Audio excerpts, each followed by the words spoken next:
యేసు నామంలో మీకు శుభములు సమృద్ధిగా కలుగునుగాక. మధురం నీ వాక్యం అనే కార్యక్రమానికి స్వాగతం. ఈరోజు మనం ద్విమనస్కుడు నెర్రెవిచ్చిన తొట్టి వంటివాడు అనే అంశం రెండో భాగం ధ్యానించుకుందామండి.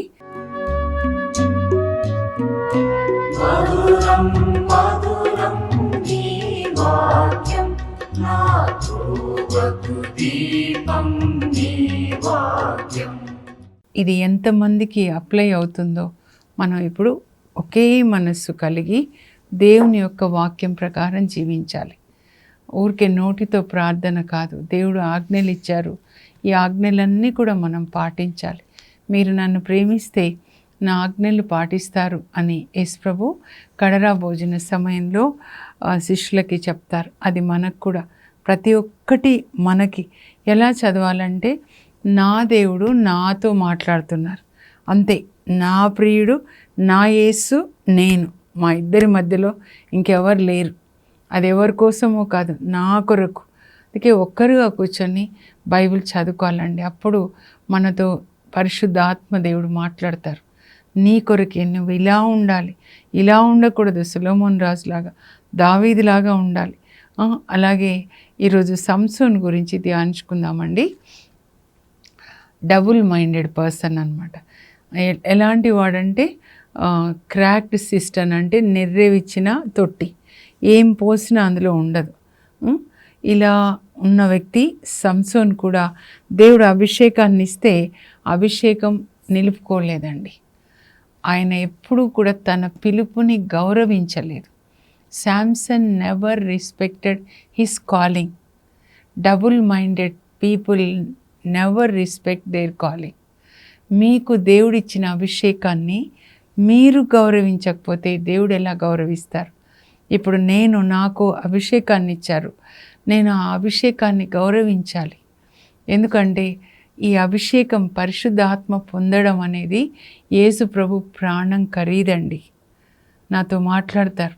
ఆయన పరలోకానికి వెళ్ళి తండ్రికి తన రక్తాన్ని ఇచ్చి, నాన్న ఈ రక్తం తీసుకొని ఇదో ఈ బిడ్డ పాపాలు మన్నించి బిడ్డకి నీతి వస్త్రాన్ని ఇచ్చి పరిశుద్ధ ఆత్మనివ్వు నాన్న, అప్పుడు ఈ బిడ్డ నాకు సాక్షిగా జీవిస్తుంది, నన్ను గురించి అందరికీ ప్రకటిస్తుంది. అంటే ఆయన రక్తం ఖరీదు మన అభిషేకం, దాన్ని మనం గౌరవించాలన్నమాట. అది చాలా ముఖ్యమైనది. 1 కొరింథీ 15లో పౌలు ఏమంటాడంటే, చాలా ఇష్టం అండి నాకు పౌలు మాటలు అన్నీ కూడా. నేనేమై ఉన్నానో అది నా యందు పని చేయు దేవుని కృప. అయితే ఆ కృప నాలో వ్యర్థం కాలేదు. దేవుడిచ్చిన కృపని వ్యర్థం చేయకూడదండి. సొలొమోను రాజుకి ఎంత కృప ఇచ్చారు దేవుడు. ఆయన నీతిగా ఒక భార్యతో ఉండి ఇలా విగ్రహారాధన చేయకుండా దేవుని యొక్క ఆజ్ఞలకు లోబడి ఉంటే ఎంత మహిమ అండి, ఎంత మహిమ చెప్పండి కలిగేది కదా. మనల్ని పిలిచినప్పుడు ప్రభు అదే కోరుకుంటున్నారు. నీవు నా సేవకుడవు, నీ వలన నాకు కీర్తి కలుగుతుంది. ఒక్కొక్కరు శౌరి వారు, అంతోని వారు, Francis of Assisi, Vincent de Paul గారు, డాన్ బోస్కో గారు, వీళ్ళందరినీ చదువుతుంటే అబ్బా ఎంత మహిమ అండి. ఒక్కొక్క వ్యక్తి ప్రపంచాన్ని మార్చారు. ఇన్ని రోజులు ఇలా విశ్వాసం వస్తుంది అపోస్తుల నుంచి. అపోస్టాలిక్ చర్చ్ అంటే మనం అపోస్టాలిక్ చర్చ్ లాగానే, అపోస్తుల్లాగానే ఉండాలి. అప్పుడు విశ్వాసులు ఎలా ఉన్నారో అలాగే ఉండాలి. ఎలా వాళ్ళు షేర్ చేసుకున్నారు. అది సంసోన్ దగ్గరికి వద్దామండి. ఏంటది? నెర్రెవిచ్చుటచే నీరు నిలువని తొట్టి అన్నమాట. ఆయన 2 మనస్సులు కలిగి ఉన్నాయి. ఆయనకిచ్చిన అభిషేకం ఏంటో ఆయన తెలుసుకోలేదు. ముందు ఒక మాట చెప్పాలి ఒక వ్యక్తిని గురించి అంటే, Samson is the strongest person ever lived on the earth. భూమి మీద నివసించిన నరులందరిలోకి సంసోను బలవంతుడు. ఎందుకు ఇచ్చారు బలం? దేవుడు ఆయనకి ఒక పర్పస్ కొరకు ఇస్తారు. దేవుడు ఎవరికి ఏది ఇచ్చినా నాకు అభిషేకాన్ని ఇచ్చారు ఒక పర్పస్, అనేక మందిని దేవునితో కనెక్ట్ చేయడానికి. మన ఏది ఒక పర్పస్ లేకుండా ఏది కొనుక్కోం కదండి. ఒక వాచ్ కొనుక్కుంటే ఒక పర్పస్ కదా, అలాగే దేవుడు ఒక పర్పస్ లేకుండా మనల్ని సృజించడు, తన రక్తం ఇచ్చి మనల్ని కొనుక్కోడు అనమాట. 2 విధాలుగా మనం ప్రభుకి చెందినవాడు. ఒకటి, ఆయన మనల్ని సృజించారు, పరలోకంలో మన ఆత్మని, అమ్మ కడుపులో శరీరాన్ని, తర్వాత పాపంలో పడిపోయిన మనల్ని యేసు ప్రభు తన రక్తాన్ని తండ్రికిచ్చి మనల్ని కొనుక్కున్నాడు. కనుకనే పౌలు అంటాడు 1 కొరింథీ 6:20లో, ఆయన తన రక్తాన్నిచ్చి మనల్ని కొనుక్కున్నాడు కనుక మీ దేహాలతో దేవుణ్ణి మహిమపరచండి. Use your bodies for God's glory because Jesus purchased you with his blood. Flee from adultery, పారిపోండి వ్యభిచారం నుంచి అని చెప్తాడనమాట. సంసోన్ చూద్దామండి. ఏంటి ఆయనని దేవుడు పిలుస్తారు, ఎందుకు అంత బలం ఇచ్చారంటే, ఇజ్రాయెల్ దేశం ప్రక్కన ఫిలిస్తీయ దేశం ఉంటుంది, మీరు మ్యాప్లో చూడండి. అక్కడే గాజా, ఇప్పుడు మనం గాజా చూస్తున్నాం చూడండి, గాజా అన్నమాట. వీళ్ళు 40 సంవత్సరాలు ఇజ్రాయెల్ ప్రజల్ని పీడించి పిప్పి చేస్తారండి. న్యాయాధిపతుల గ్రంథం అంతా ఒక మాటలో చెప్పాలంటే ఒక సైకిల్ చక్రంలాగా 7 సార్లు అనమాట ఇలా తిరుగుతూ ఉంటుంది. ప్రజలు దేవుని ఆజ్ఞలు పాటించరు, అప్పుడు దేవుడు కోపం వచ్చేసి శత్రువులకు అప్పగిస్తాడు. ఇప్పుడు ఫిలిస్తీన్లకు అప్పచెప్తారనమాట. 13వ అధ్యాయం వచ్చేసరికి న్యాయాధిపతుల గ్రంథం. వాళ్ళు 40 సంవత్సరాలు పీడించి పిప్పి చేస్తారు, ఏమీ లేకుండా దోచుకొని పోవడం. అప్పుడు దేవునికి మొరపెట్టుకుంటారు, ఓ దేవుడా అంటే దేవుని మనసు కరుగుతుంది. ఒక న్యాయాధిపతిని ఇస్తారు, విమోచకుడు, ఒక రెడీమర్ అంటారు. ఆ వ్యక్తి ద్వారా దేవుడు వీళ్ళని విమోచిస్తారు, కాపాడుతారు. కాపాడిన తర్వాత ఆ వ్యక్తి ఉన్న రోజులు బాగానే ఉంటారు. ఆ వ్యక్తి మరణించగానే మళ్ళా కుక్కతో ఒక వంకర్లాగా మళ్ళా విగ్రహారాధన చేస్తారు. దేవుడికి కోపం వచ్చి శత్రువులకు అప్పచెప్తారు. ఇలా రిపీట్ అవుతుంది అనమాట సైకిల్. అయితే ఎంతమంది అంటే 12 మంది న్యాయాధిపతులు పరిపాలిస్తారండి. ఈ న్యాయాధిపతుల గ్రంథంలో యెహోషువ మరణించిన తర్వాత, యెహోషువ ఉన్నన్ని రోజులు ఆయనతో పాటు పెద్దవాళ్ళు ఉంటారు. వాళ్ళు ఉన్నన్ని రోజులు వీళ్ళు దేవుని ఆరాధిస్తారు, దేవుని ఆజ్ఞల ప్రకారం జీవిస్తారు.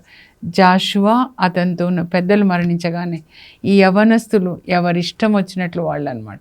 ఇప్పుడు చూస్తున్నాను చూడండి, సేమ్ ఇదే అనమాట.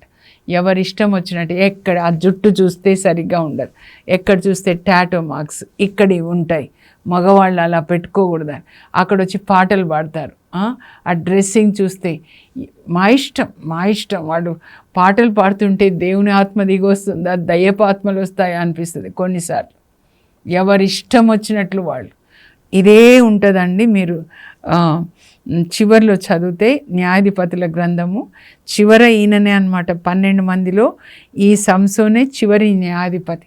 అందుకని తర్వాత దేవుడు ఒక మంచి న్యాయాధిపతిని పంపిస్తారు, ఆయనని చివరి అనాలి, సమూయేలు అనమాట. ఈయన చేసిన పని తర్వాత ఎంత భయంకరంగా ఉంటుంది ఇజ్రాయెల్ దేశం అంటే, అబ్బా చాలా అండి, మీరు చదువుకోండి. ఇంకా వాళ్ళకి రాజు లేడు. 21-25 అంటే చివరి మాట, ప్రతి గ్రంథంలో చివరి మాట చదవాలి, చాలా హెచ్చరికగా ఉంటుంది. ఇజ్రాయిల్కి రాజు లేడు కాబట్టి ఎవరిష్టం వచ్చినట్లు వాళ్ళు చేస్తున్నారు. ఇప్పుడు అలాగే ఉంది కదా, మా గురువు గారి దగ్గరికి వెళ్తే ఆయన చెప్తున్నారు, అమ్మా ఇప్పుడు అట్లా అయిపోయిందమ్మా, భార్యను వదిలేస్తున్నారు, భర్తను వదిలేస్తున్నారు, పిల్లల్ని వదిలేస్తున్నారు. ఎవరిష్టం వచ్చినట్లు దేవుణ్ణి గౌరవించడం, వివాహాన్ని గౌరవించడం, లేకపోతే ఏది పెద్దలు తల్లిదండ్రుల్ని గౌరవించడం ఏది లేకుండా, నిజంగా నా హృదయం అయితే ఏడుస్తుందండి, ఏంటి ఇది అని చెప్పి అలా ఉంటుంది అన్నమాట. అయితే ఈయనకి అంత బలం ఇస్తే చూడండి, అసలు వాళ్ళ అమ్మకి పిల్లలు ఉండరండి. 13వ అధ్యాయము న్యాయాధిపతులు ఆగకుండా 13, 14, 15, 16 4 అధ్యాయాలు ఈయన గురించి ఉంటుంది. మీరు ఒక్కసారి చదవాలి. అప్పుడు వీళ్ళ అమ్మకి పిల్లలు ఉండరు అనమాట. వాళ్ళ నాన్న పేరు మనోవా. దేవుడు వాళ్ళు పొలంలో పనిచేస్తుంటే దూతను పంపించి, అమ్మ నువ్వు ఇప్పటివరకు గొడ్రాలు, కానీ ఇప్పుడు నువ్వు గర్భం ధరిస్తావు, కుమారుని కంటావు, కనుక అతడు తల్లి గర్భంలోంచే నాజరేయుడై ఉంటాడు. నాజరేయుడు అంటే సంఖ్యాకాండం 6లో దేవునికి అంకితం చేయబడిన బిడ్డ అన్నమాట. ఎలా ఉండాలి అనంటే ఘాటైన మద్యం తాగకూడదు, అశుద్ధమైన ఆహారం తీసుకోకూడదు. లేవియకాండం 11లో ఏమేమి తినకూడదో ఉంటుందండి వాళ్ళు. అందుకే పేతురు కూడా ఇవన్నీ చంపుకొని తినంటే నేను తిననంటాడు. అపోస్తుల కార్యాలు 10:10 తిననని చెప్తాడు. ఈమెకు చెప్తారనమాట సంసోన్ వాళ్ళ మమ్మీకి, నువ్వు అశుద్ధమైన తినకూడదు, ఘాటైనది తాకకూడదు. ఆ బిడ్డ దేవునికి అర్పించబడిన బిడ్డగా ఉంటాడు తల్లి గర్భం నుంచి. కాబట్టి వెంట్రుకల మీద మంగలి కత్తి పడకూడదు. ఆ రోజులలో దేవునికి ఒక బిడ్డను అంకితం చేస్తే వాళ్ళ వెంట్రుకల మీద మంగలి కత్తి పడదండి, కత్తిరించుకోకూడదు. ఇంకా వాళ్ళు శవాల్ని తాకకూడదు. సొంత తల్లి తండ్రి సోదరైనా సరే దేవునికి అంకితమైన బిడ్డల శవాల్ని ముట్టుకోకూడదు. అపరిశుద్ధమైనది ఏది కూడా, దేవుడు పరిశుద్ధుడు కనుక దేవునికి అర్పించబడిన అందరూ పరిశుద్ధంగా ఉండాలి. లేవియకాండం 19:1-2 ఉంటుంది, మీ దేవుడు పరిశుద్ధుడు కనుక మీరు పరిశుద్ధులై ఉండాలి. మనందరికీ కూడా అన్నమాట ఆ వాక్యం వర్తిస్తుంది. 1 పేతురు 1:15లో పేతురు ఈ వాక్యాన్ని పట్టుకొని ఆయన లేఖ రాస్తూ చెప్తాడు, మీ దేవుడు పరిశుద్ధుడు కనుక మీరును మీ ప్రవర్తన యందు పరిశుద్ధంగా ఉండండి అని చెప్తాడు. అదే 1 పేతురు 2:9లో మీరు యువర్ రాయల్ ప్రీస్ట్హుడ్, మీరు రాజరికపు యాజకులు. మనంతా పాత నిబంధనలో అహరోను సంతతి, ఇప్పుడు మనం అందరం యాజకులు. ఆ యాజకత్వాన్ని దేవుడు చించేస్తారు దేవాలయ తెర చిరిగినప్పుడు అన్నమాట. ఇప్పుడు మనందరం యాజకులు. మీరు రాజరికపు యాజకులు, దేవుని పరిశుద్ధ ప్రజలు, సొంత ప్రజలు. దేవుని అద్భుత కార్యాలని ప్రకటించడానికే దేవుడు మనల్ని ఈ లోకం నుంచి వేరు చేశారండి. ఆయనలాగా ఉండాలి. టు సెట్ అపార్ట్ హోలీనెస్ అంటే ఆయన కొరకు అన్నమాట. అట్లాంటి వాళ్ళ అమ్మకు కూడా అట్లా చెప్పారంటే ఆమె కూడా అపరిశుద్ధమనే త్రాగుతూ ఉండొచ్చు అన్నమాట. అందుకని సంసోను పాత నిబంధనలో, క్రొత్త నిబంధనలో మీరు జాన్ ది బ్యాప్టిస్ట్ అండి, ఎలిజబెత్ అమ్మ, జెకారియా వాళ్ళకి పుట్టిన బిడ్డ బాప్తిస్మ యోహాన్ ఎట్లున్నాడు, మనోబా ఆయన భార్యకి పుట్టిన సంసోన్ ఎలా ఉన్నాడు, కంపారిజన్లో చదవండి.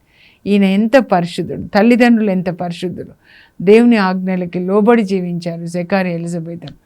ఈమెతో చెప్తున్నారు, అమ్మ నువ్వు తాగకు అని.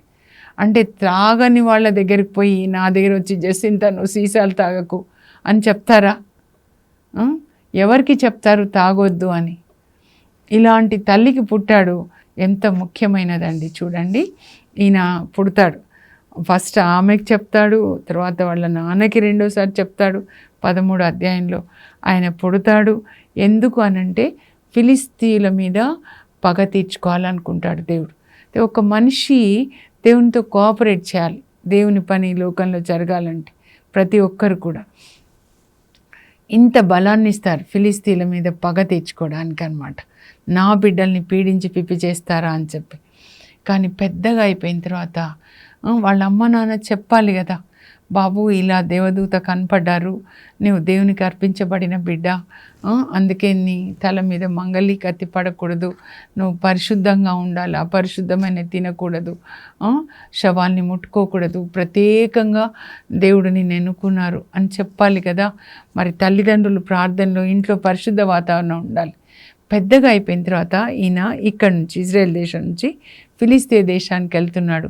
అక్కడ ఒక అమ్మాయిని చూశాడు, ఆ అమ్మాయి కావాలి నాకంటాడు. వాళ్ళ అమ్మోళ్ళు అంటారు, వద్దయ్యా, ఎందుకు అనంటే సున్నతి సంస్కారం లేని వాళ్ళని వీళ్ళు చేసుకోరండి. అసలు వాళ్ళ ఇండ్లకే వెళ్ళారు ఇజ్రాయెల్ ప్రజలు. వాళ్ళు సున్నతి చేసుకుంటారు 8వ రోజు కదా. ఆదికాండం 17 అబ్రాహాంతో దేవుడు చెప్తారు, మీరు నా సొంత ప్రజలు, అందుకే దేవుని బిడ్డలు అంటారు అనమాట.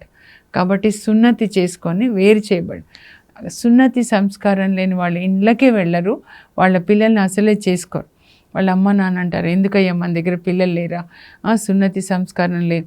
ఆ ఫిలిస్తీన్ అమ్మాయిని కావాలంటే నా కంటికి నచ్చింది, నా కంటికి బాగుందంట, కంటికి కనపడింది. ఆయన దేవునికి అర్పించబడిన బిడ్డ అని తన అభిషేకాన్ని తను గౌరవించట్లేదు. తల్లిదండ్రుల్ని బలవంతం చేస్తాడు. ఆ తర్వాత ఇంకా ఆయన అట్లా వెళ్తూ ఉన్నప్పుడు తిమ్నాత్ అనమాట, ఫిలిస్తీ దేశాన్ని దారిలో ఒక చోట పెద్ద సింహం వస్తుందండి ఆయనను మింగడానికి అనమాట. అప్పుడు వెంటనే దేవుని యొక్క ఆత్మ ఆయనను ఆవేశిస్తుంది. ఇంకా సింహాన్ని పట్టుకొని మేకని చీల్చినట్టుగా చీల్చి అక్కడ పడేస్తాడనమాట. పడేసి వెళ్ళిపోతాడు. ఆ తర్వాత మళ్ళా రెండోసారి ఇటువైపు వస్తున్నాడు అనమాట. ఈ తిమ్నాథ్కి అమ్మాయి కోసం వస్తున్నాడు కదా. అప్పుడు ఏమైపోయిందా, నేను చీల్చి అక్కడ పడేశానే అని సింహాన్ని చూస్తే సింహం చాలా రోజుల తర్వాత ఒక స్కెలిటన్ ఉండిపోతుంది అనమాట. అస్థిపంజరం మాత్రం ఉంటుంది. చూస్తే ఆ స్కెలిటన్ లోపల తేనె పట్టు ఉంటుంది అనమాట. అబ్బా తేనె పట్టు అని ఆ స్కెలిటన్ నుంచి తేనె పట్టు తీసుకొని తాగి వాళ్ళ అమ్మళ్ళకి కూడా ఇస్తాడు. వాళ్ళు చెప్పారా, మరి ఈయనకి చెప్పాలి కదా, నాజరీయులు శవాన్ని తాకకూడదు. ఆ శవంలో నుంచి తేనె పట్టు తీసుకొని తాగాడంటే దేనికి సాదృశ్యం అంటే అది ఆయన స్త్రీల దగ్గరికి వెళ్తున్నాడు సుఖం కొరకు తేనెలాగా. అంటే అంత నీచంగా కనపడతాం అన్నమాట దేవునికి మనం. అక్కడ వెళ్ళినప్పుడు ఇంకా ఆ పెళ్ళి, ఆ పొడుపు కథలు, ఒక దైవజనుడికి పొడుపు కథలు అవసరమా?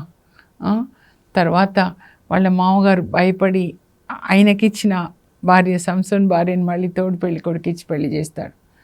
అది తెలిసి ఆ ఫిలిస్తీయ దేశంలో వాళ్ళ పొలాలు పంటకు వస్తే ఆ పొలాలన్నీ తగలబెట్టేస్తాడనమాట. ఎట్లా తగలబెడతాడంటే 300 గుంట నక్కల్ని పట్టుకుంటాడంటండి రాత్రిలో. అది అసలు నిజంగా ఎట్లా 300 ఈయనకి ఎట్లా దొరికాయి? అప్పుడు ఎంత కష్టపడి పంచాలి. మళ్ళీ రెండింటిని రెండు తోకల్ని ఇట్లా కట్టి ఆ 2 తోకలు కట్టిన తర్వాత వాటి మధ్యలో కొరివి పెట్టాడు. అన్ని కొరువులు పెట్టాలి కదా, 150 కొరువులు పెట్టాలి. పెట్టేసి పొలాల మీద విడిచిపెడతాడు. మొత్తం ఫిలిస్తీయ దేశం అన్ని పొలాలు, ఈ పొలం అవి కాలుతూ ఉంటాయి కదా, అయ్యో అని పరిగెత్తుతూ ఉంటే పొలాల్లోకి విడిచిపెట్టాడు. పొలాలన్నీ కాలిపోతాయి. తర్వాత వాళ్ళు వచ్చి ఈయన వల్ల ఇట్లా జరిగిందని పాపం ఆయనని కూడా ఇది చేస్తారు, ఆ సంసోన్ వాళ్ళ మామగారిని అనమాట. అట్లా చూడండి. ఆ తర్వాత ఇంకంతా చాలా ఉంటుందండి. అయితే 16వ అధ్యాయానికి వచ్చినట్లయితే సంసోన్ని చంపాలి. వీళ్ళకి చాలా పగబట్టి ఉంటారనమాట. ఫిలిస్తీన్లు మా పొలాలన్నీ కూడా ఇలా చేశాడు కదా అని వాళ్ళని పట్టించమని అడుగుతారు వీళ్ళని. అప్పుడు వీళ్ళు పట్టిస్తారు, ఇజ్రాయేల్ వాళ్ళు అనమాట. పట్టిస్తే అప్పుడు ఇంకా వీళ్ళు ఇంతమంది వస్తారనమాట, 1000 మంది ఈయనని పట్టుకొని చంపాలని. ఇంకా వెంటనే దేవుడు చూడండి ఎంత ప్రేమ, ఈయన ఎంత పాపం చేసినా దేవుని ప్రేమ పరిశుద్ధాత్మ ఆవేశిస్తుంది. వాళ్ళని చంపడానికి చేతిలో ఏది లేదనమాట. అట్లా చూస్తే ఆ గాడిద దవడ ఎముక పచ్చిగా అక్కడ ఉంటుంది అనమాట. అది తీసుకొని 1000 మందిని చంపేస్తాడండి. ఎంత కానీ ఆ అభిషేకాన్ని ఆయన గౌరవించట్లేదు. దేవుడు ఎప్పుడు సాయం చేసినా 16కి వచ్చేసరికి ఎంత పతనం అయిపోతాడంటే ఒక వేశ్య దగ్గరికి వెళ్తాడండి గాజాలో. గాజా అనగానే నాకు ఇప్పుడు గాజా అంటే అది గుర్తొస్తుంది. ఫిలిస్తీయ దేశంలో గాజాలో ఆయన వేశ్య దగ్గరికి వెళ్తే వాళ్ళకి ఇన్ఫర్మేషన్ వస్తుంది. ఈయన వచ్చాడు, పెద్దగా ఉంటాడు కదా, సంసోన్ వచ్చేసాడు, వీళ్ళ ఇంట్లో ఉన్నాడు. కాబట్టి గాజా గేట్ ఉంటుంది కదండి, పట్టణం చుట్టూ గోడలు ఉంటాయి, గేట్ దగ్గర కాపలా ఉంటారు, ఎట్లయినా చంపేసేయాలని. దేవుడు ఏం చేస్తారు, అర్ధరాత్రిలో నానా లే అని లేపి ఆ గేటు దగ్గర వచ్చేసరికి వాళ్ళు నిద్రపోయేలాగా చేసి ఆ గేటు మూసేస్తారు కదా, ఇట్లా లేపుతాడండి. లేపి అట్లా పడేస్తాడనమాట. అట్లా కూడా కాపాడతాడు. అయినా కూడా ఆయన నెక్స్ట్ 16:1 జరిగితే 4కి వచ్చేసరికి ఇంకా నెక్స్ట్ ఎక్కడికి వెళ్తున్నారు చూడండి, సోరేకు లోయ అంటే ఆయన ఆత్మీయ జీవితం లోయలోకి వెళ్ళిపోతుంది. అక్కడికి వెళ్తే ఆయనకి ఢిల్లీలో అనే ఒక స్త్రీ కనబడుతుంది అన్నమాట. ఎక్కడికి వెళ్ళినా స్త్రీలు తప్ప ఇంకేం కనబడట్లేదండి. మనలో ఏ స్పిరిట్ ఉంటే అదే వెతుకుతుంది. ఎక్కడ సీసాలు దొరుకుతాయి, స్త్రీలు అనుకోండి, ఎక్కడ గొలుసు, ఎవరి చీర, ఏ తిండి అనుకోండి, ఎక్కడ మంచి ఫుడ్ దొరుకుతుంది. అట్లా ఈయన చూడండి స్పిరిట్ కామ పిచాచి అక్కడ ఢిల్లీలో అని చూస్తున్నాడు అనమాట. ఢిల్లీలో అని చూసి ఆమె ఒడిలో పడుకుంటాడు. ఒక అభిషిక్తుడు, దేవునికి అర్పించబడిన నాజరేయుడు అనమాట. ఆమె ఏం చేస్తుంది, ఫిలిస్తీన్లు ఏం చేస్తారు, దొరలు చాలా డబ్బు తీసుకొచ్చి ఆమెకిచ్చి, ఇదిగో ఈయనకి ఇంత బలం ఎక్కడి నుంచి వస్తుంది, కనుక్కో కనుక్కో అంటే డబ్బు తీసుకొని ఈయనను పట్టించాలి. ఇంకా లాలించి సంసోను సంసోను నీ బలం ఎక్కడుంది చెప్పండి. ఆయన 3-4 సార్లు అబద్ధం చెప్తాడండి. పచ్చి తాళ్లతో నన్ను కడితే బలం పోతుంది. అప్పుడు ఆమె నిద్రపుచ్చి వాళ్ళకి చెప్తే వాళ్ళు పచ్చి తాళ్లతో కట్టేస్తారు. ఇట్లా అనగానే తాళ్ళు తెగిపోతాయి. తర్వాత నా జడ 7 పడగలుగా అల్లి మగ్గానికి కట్టేస్తే పోతుందండి. అట్లా కూడా చేస్తారు. అలా చేస్తే దేవుడు మళ్ళా కాపాడతారనమాట. వాళ్ళకి అప్పగిస్తుంది. మళ్ళీ ఆమె దగ్గరికి వెళ్తున్నాడు. ఎన్నిసార్లు అలాగే వెళ్తూ ఉన్నాడు అనమాట. దేవుని సన్నిధిలో ప్రార్థన చేయడం. ఆమె ఇన్నిసార్లు ఫిలిస్తీన్లకు పట్టిస్తుంటే అదే స్త్రీ దగ్గరికి మళ్ళీ వెళ్తున్నాడు చూడండి. చివరికి రెయిన్బౌలు పీడిస్తుందంట. మీకు నా మీద ప్రేమ లేదు, అన్ని అబద్ధాలు చెప్తున్నారు అని అంటే అప్పుడు చెప్తాడు చూడండి, దేవుడు మనకిచ్చిన అభిషేకము ఎవరితో పంచుకోకూడదో ఒక ఢిల్లీలో స్త్రీ దగ్గర వెళ్ళి, ఇదిగో పుట్టినప్పటి నుంచి కూడా నేను నాజరేయుని, మంగలి కత్తి పడలేదు నా తల మీద, మంగలి కత్తి పడి ఇట్లా వెంట్రుకలు కత్తిరిస్తే నా బలం పోయి నేను మామూలు మనిషిలాగా అయిపోతాను. అప్పుడు ఆమెకు అనిపిస్తుంది కరెక్ట్ అని ఇలా నిద్రపోస్తుంది అనమాట. నిద్రపోతూ ఉంటే వాళ్ళని పిలిచి వాళ్ళకి అప్పచెప్తుంది. ఫిలిస్తీన్లకి అంటే పిశాచులకి, ఢిల్లీలాలు ఉన్నారు జాగ్రత్త. ఢిల్లీలా లాంటి స్త్రీలు అభిషేకాన్ని నాశనం చేసి ఫిలిస్తీన్లు అంటే పిశాచులకు అప్పచెప్తారు ఆత్మని. వాళ్ళు ఏం చేస్తారు, ఆయనని తీసుకొని ఎంత సంతోషం అంటే ముందు ఈ కళ్ళు తీసేస్తారు. సాతాను ఏది వాడుకుంటాడో ఆ అవయవాల్ని మనలోంచి తీసేస్తాడండి. కన్నులను వాడుకున్నాడు. నీ కన్ను నీ దేహానికి దీపం. ఇది చీకటి అయిపోయింది, పాపంతో నిండిపోయింది, కామంతో. ఏ అవయవాన్ని వాడుకుంటాడో మనిషిని నాశనం చేయడానికి వాటిని తీసేసుకుంటాడండి. కన్నులు పెరికేస్తారు. ఎంత బాధ. నీ ఇక్కడుందా బలమని ముందు జుట్టు గుండు చేసేస్తారండి. గుండు చేసి ఎద్దులాగా ఉన్నవన్నీ గానుగ తిప్పుతారు ఊర్లలో చూడండి. ఎద్దులు పెడతారనమాట. ఆ నూనె గానుగ, ఆయిల్ వాళ్ళు నూనె తీస్తారు. ఆ ఎద్దుల్ని పక్కకు తీసి ఆయన మీద నూనె గానుగ అది పెట్టేసి కాడి నూనె గానుగ జీవితాంతం తిప్పుతున్నాడంటండి. ఎంత అవమానం చూడండి, జీవితాంతం అన్నమాట. ఇంకా మొత్తం లైఫ్ అంతా ఒకసారి వాళ్ళ పండుగ వస్తుంది. ఆ డాగోన్ దేవతను ఆరాధిస్తారు. ఫిలిస్తీయ దొరలు ఉంటారనమాట. చాలా దొరలు అంటే ఇంకా హైయెస్ట్ కదండి అక్కడ. వాళ్ళు వేడుక పండుగకి వాళ్ళకి వేడుకలు కావాలన్నమాట. Circus feats. ఆ సంసోన్ ఉన్నాడు కదా వచ్చి మనకి ఫీట్స్ చేయమని, సర్కస్ ఫీట్స్ మనం ఆనందిద్దాం, అవమానించాలి, దైవజనుని అవమానించాలని. పాపం ఒక అబ్బాయిని పంపించి తీసుకొని వస్తారండి. ఫీట్స్ చేస్తాడు. కళ్ళు ఉండవు కదా. అబ్బాయిని అడుగుతాడు, అయ్యా బాబు ఈ స్తంభాలు ఎక్కడున్నాయి చెప్పు, మూల స్తంభాలు దేవాలయానికి నేను కొంచెంసేపు అనుకుంటా అంటాడు. బాబు తీసుకొని వెళ్తాడు. అప్పుడు ప్రార్థన చేస్తాడని. ఇప్పుడు దేవుడు గుర్తొస్తారు. ప్రభా నన్ను ఒక్కసారి జ్ఞాపకం చేసుకో, నేను నువ్వెందుకు ఇచ్చావో అది చేయలేదు, అభిషేకాన్ని నేను గౌరవించలేదు, నా శరీరం కోరిన దానికే నా మనసు ఇచ్చాను, నన్ను జ్ఞాపకం చేసుకొని నాయనా నాకొక్కసారి నువ్వు బలమిస్తే ఫిలిస్తీన్ల మీద నేను పగ తీర్చుకోవాలి, అది కదా దేవుని యొక్క ప్లాన్ అని అడిగినప్పుడు వెంట్రుకలు పెరుగుతూ ఉన్నాయంటే అది కాదండి, దేవునితో సంబంధం. Once again he is entering into relation. దేవుని యొక్క ఆత్మ ఆయనను ఆవేశిస్తుంది. ఆ 2 చేతులు పెట్టి మూల స్తంభాల మీద ఇలా అని గట్టిగా తోస్తే దేవాలయం కూలి అక్కడ ఉన్నటువంటి వాళ్ళు పైన కూర్చొని చూస్తారు. వినోదం, అందరూ చస్తారు, నేను కూడా చత్తునుగాక అంటాడనమాట. అలా ఎండ్ అయిపోతుందండి ఒక దైవజన్ యొక్క జీవితం. కానీ చివర్లో మన్నించమని అడిగాడు చూడండి. హెబ్రీ పత్రిక 11వ అధ్యాయం విశ్వాస వీరుల జాబితాలో ఈయన పేరు కూడా ఉంటుంది. సంసోను, దావీదు, సమూవేలు వాళ్ళతో పాటు ఈయనది ఉంటుంది అన్నమాట. అంత కరుణామయుడైన దేవుడు. కాబట్టి మనం దేవునికి అర్పించబడిన పరిశుద్ధమైన పాత్రలండి. ఫిలిప్పి 1:20-21లో పౌలు అంటాడు, whether I live or die Christ will be exalted in my body.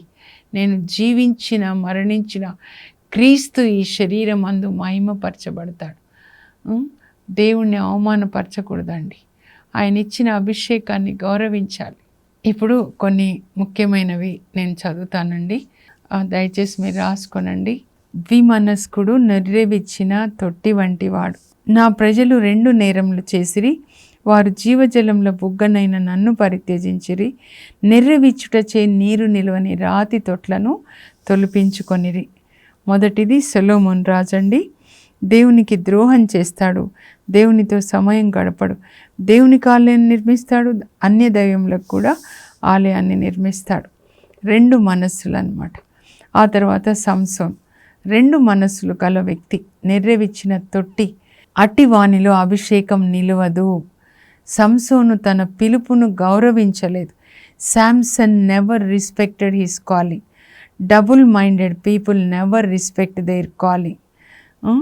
ఇంకా న్యాయాధిపతులు 21-25లో ఈయన 20 సంవత్సరాలు పరిపాలిస్తాడండి. ఆయన ఇలాంటి వ్యక్తి పరిపాలనలో ప్రజలు ఏమైపోతారంటే, ఆ రోజులలో ఇజ్రాయేలీలకు రాజు లేడు, ఎవరిష్టం వచ్చినట్లు వాళ్ళు జీవిస్తూ ఉన్నారు. ఇప్పుడు ప్రార్థన చేసుకుందామండి. మనం ఒకే మనస్సు కలిగి పరిశుద్ధంగా జాన్ ది బ్యాప్టిస్ట్ దేవునికి మహిమ తీసుకొని వచ్చాడు, అలా మనం జీవిద్దాం.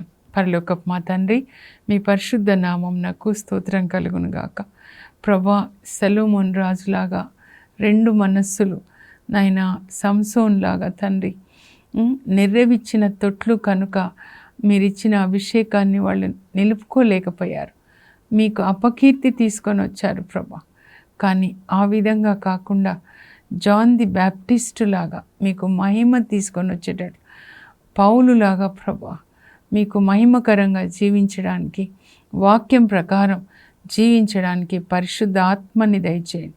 మా కన్నులు మిమ్మల్ని చూడాలి యేసయ్య. బైబిల్ గ్రంథంలో కల్వరిలో మిమ్మల్ని, పరలోకంలో ఉన్న మిమ్మల్ని యోహాను చూస్తాడు కదా, మేము కూడా చూడాలి.